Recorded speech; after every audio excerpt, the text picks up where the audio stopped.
I love the new year and just this belief of new beginnings. Like, I totally believe in resets. And I think as we reset coming into this next year and thinking about the person that we want to be in 2023, I think it's also really important to evaluate the year that's behind us.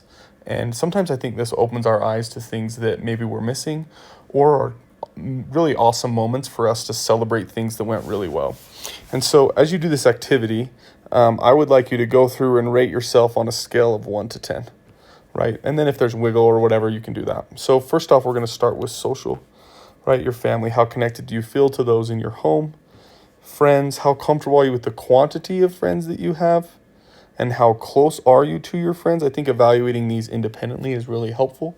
Like for me individually, like my quantity I think could be a little higher. Like I would give myself maybe like a 6, but my closeness I would say is like an 8 or a 9, right? Then significant other, do you feel connected to your partner or potential partners? I think this is the confusing part, right? When we're thinking about potential partners, it could be anything like, do I feel like interest in the people around me? Do I feel like the people around me are interested and available to me, right? Those are some things that might give you some guidance on that answer. And then who do you connect with most naturally? And I would just put some names of individually that recently you've connected with really naturally. As you look at yourself socially, I think sometimes we struggle to connect with other people, especially coming out of like COVID.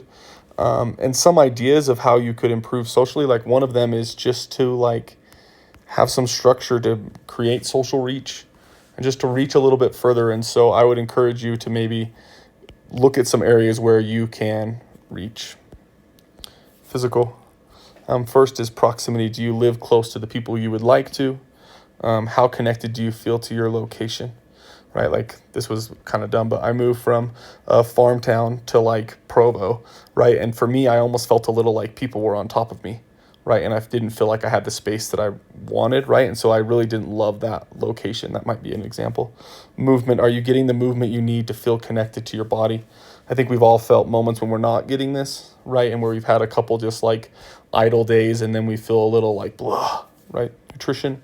Are you eating in a way that helps you feel connected to your body? Again, I think it's easy to see when this is off, right? Like if you are eating a bunch of sugar one day, or you eat kind of crappy, or sometimes even like fast food, right? And like you feel just disconnected. And then finally, hygiene. Does your hygiene support you feeling confident and connected to your body? I think we've always had that time when we've gotten like ready and felt connected and confident, or even just the cleanliness of a shower. Some physical keys, right? I think a lot of these are pretty obvious, right? Like movement, nutrition, hygiene. I think this a lot of the times we have goals that focus here.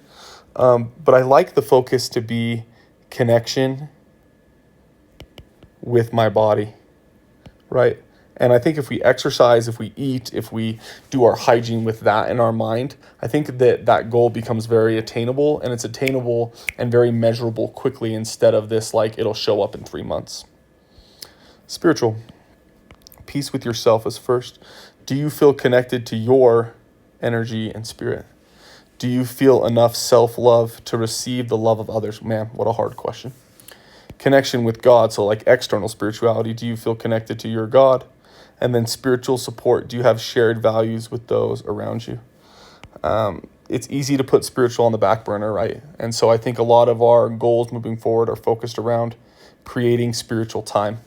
Some of my individual goals going forward in this next year is some like meditation, yoga, to try to do a little bit better with this connected to my energy and spirit.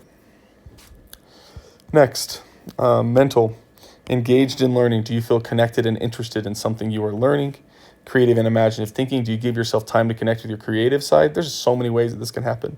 I think naturally a lot of our brains go to like art, but even like reading a book and living in a fantasy world, or even like Dungeons and Dragons would be an example of going to this creative side and letting your brain be imaginative.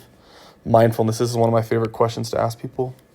Do you feel in control of your thought patterns? Right? Like, do you feel like I'm choosing what I'm thinking? Or do you feel like controlled by your external forces? Free thinking, are you giving your brain enough time without stimulation to free think?